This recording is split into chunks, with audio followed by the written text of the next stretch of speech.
নমস্কার বন্ধুরা, রসবসা বাঙালিতে আপনাদের স্বাগত। আমি আজ বানিয়েছি ইলিশ মাছ ভাজা।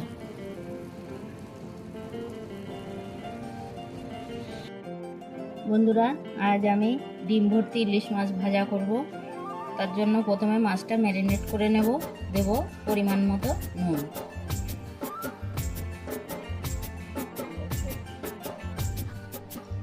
দেব পরিমাণ মতো হলুদ গুঁড়ো,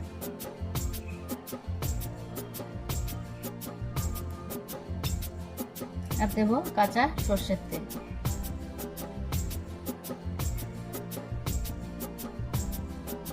এবার আমি হাত দিয়ে ডলে ডলে মাছটা খুব ভালো করে ম্যারিনেট করব। সর্ষের তেলটা দিলে কিন্তু মাছটা খুব স্মুথ হয়।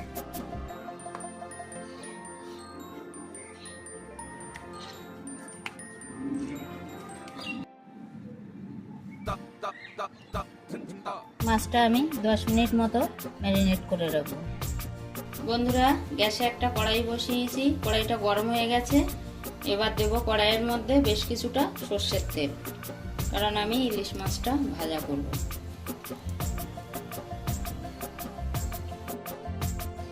মাছটা আমি 10 মিনিট ম্যারিনেট করে রেখেছিলাম, এবার আমি ভাজা করে নেব।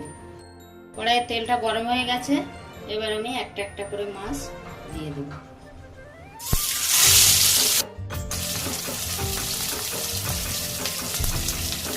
পিস মাছই আমি একসঙ্গে ভাজা করে নেব বলে একবারেই দিয়ে দিলাম। মাছটা আমি একটু টাইম ধরেই ভেজে নিলাম, কারণ মাছের পেটে ডিম আছে, ডিমটাও যেন একটু সুন্দর ভাজা হয়।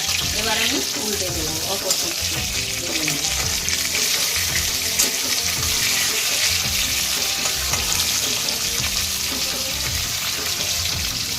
এই পিঠটাও আমি একটু সময় ধরে ভেজে নেব।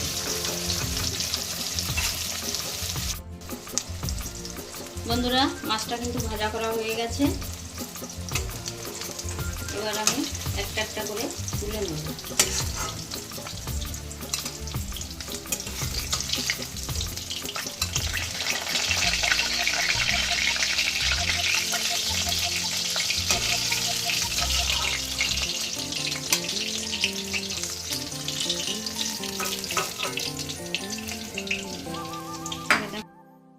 এই তেলের মধ্যে আমি দেব কয়েকটা শুকনো লঙ্কা।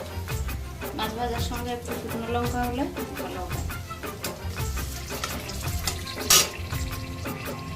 দেব সামান্য একটু নুন। গরম ভাতে ইলিশ মাছ ভাজা, শুকনো লঙ্কা ভাজা, পুরো ভাতটাই কিন্তু খাওয়া হয়ে যাবে, আর কোনো পদই লাগবে না। আর একটু তেল তুলে নেব।